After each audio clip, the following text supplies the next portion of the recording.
নমস্কার, Mampi's cooking and ব্লগে আপনাদেরকে অনেক অনেক স্বাগত। তো এখানে আমি নিয়েছি তিল নিয়েছি 200 গ্রাম, গুড়টা নিয়েছি আমি 250 গ্রাম। তিলটাকে আমি প্রথমে ভেজে নেব। তো কড়াই একটা আমি বসিয়ে দিয়েছি, এখন তিলটা ঢেলে দিচ্ছি। তিলটা আমি ততক্ষণ ভাজবো যতক্ষণ তিলের থেকে একটা চটচট আওয়াজ আসবে আর সুন্দর একটা সুঘ্রাণ বেরোবে। তারপরে আমি তিলটা নামিয়ে নেব। তো 5 মিনিটের মতো সময় লাগবে তিলটা ভাজতে। তো তিলটা আমি কিভাবে ছাড়িয়েছি ট্রিক্সটা আমি আপনাদের সঙ্গে শেয়ার করছি। আগের দিনে দেখতাম মাদেরকে বস্তায়, ডালা, কুলায় হাত দিয়ে ঘষে ঘষে তিল ছাড়াতো। তো তিলটাকে প্রথমে আমি ধুয়ে রোদে শুকিয়ে নিয়েছি ভালো করে, তারপর গ্রাইন্ডার জারের মধ্যে দিয়ে 2 সেকেন্ডের মতো সুইচ দিয়ে নামিয়ে নিয়েছি।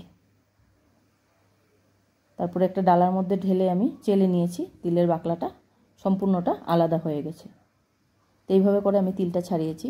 দেখুন 5 মিনিট সময় হয়ে গিয়েছে। তিলটার থেকে চিটচিট আওয়াজও হচ্ছে আর সুঘ্রাণও খুব সুন্দর একটা বের হয়েছে, স্মেলটা খুব সুন্দর বের হয়েছে। এখন আমি তিলটা একটা পাত্রের মধ্যে ঢেলে নেব।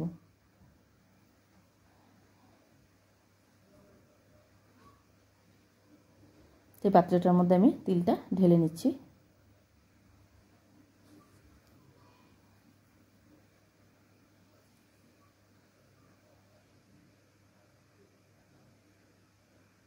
কড়াইটা আমি আবার গ্যাসে বসিয়ে দিলাম, গুড়টা ঢেলে দিয়েছি।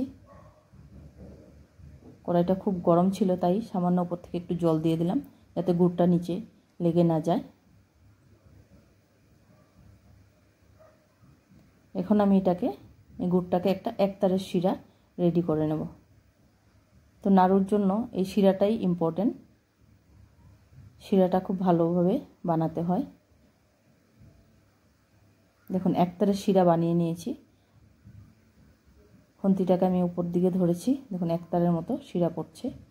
হাত দিয়ে একটু দেখব শিরাটা রেডি হয়েছে কি না, একটু চেক করে নেব। কীভাবে চেক করব? হাত দিয়ে ধরে আমি এভাবে করব, চিটচিট হয় কিনা দেখব।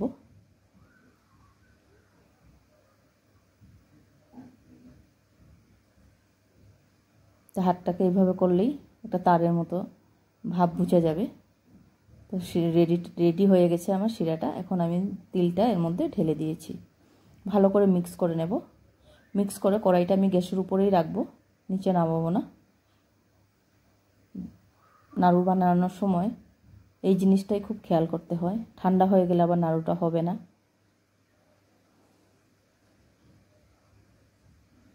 এখন ভালো করে মিক্স করে নিয়েছি। এখন একটা আমি থাল নিয়ে নেব।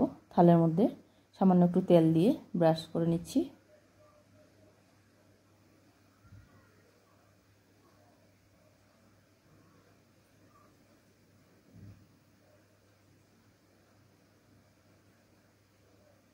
তো তিলের মিশ্রণটা থালের মধ্যে একটু একটু করে ঢালবো আমি, সম্পূর্ণটা একসঙ্গে ঢালবো না, কারণ ঠান্ডা হয়ে যাবে।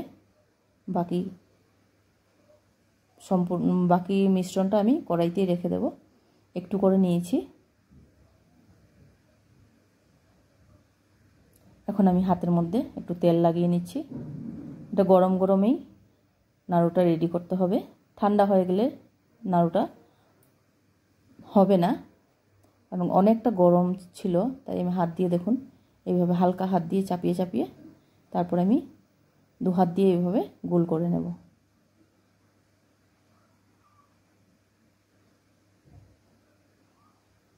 অনেকটা গরম ছিল। আমি আবারও হাতের মধ্যে একটু তেল লাগিয়ে নিয়েছি। এইভাবে চাপিয়ে চাপিয়ে নাড়ুগুলি আমি রেডি করে নেব।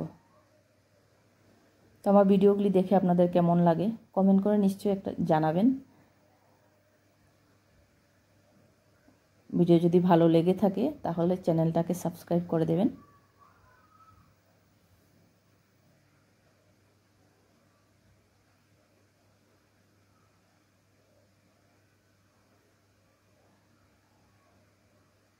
আবারও আমি হাতের মধ্যে একটু তেল দিয়ে নিয়েছি, কারণ অনেকটা গরম গরম করতে হয়, ঠান্ডা হলে হবে না।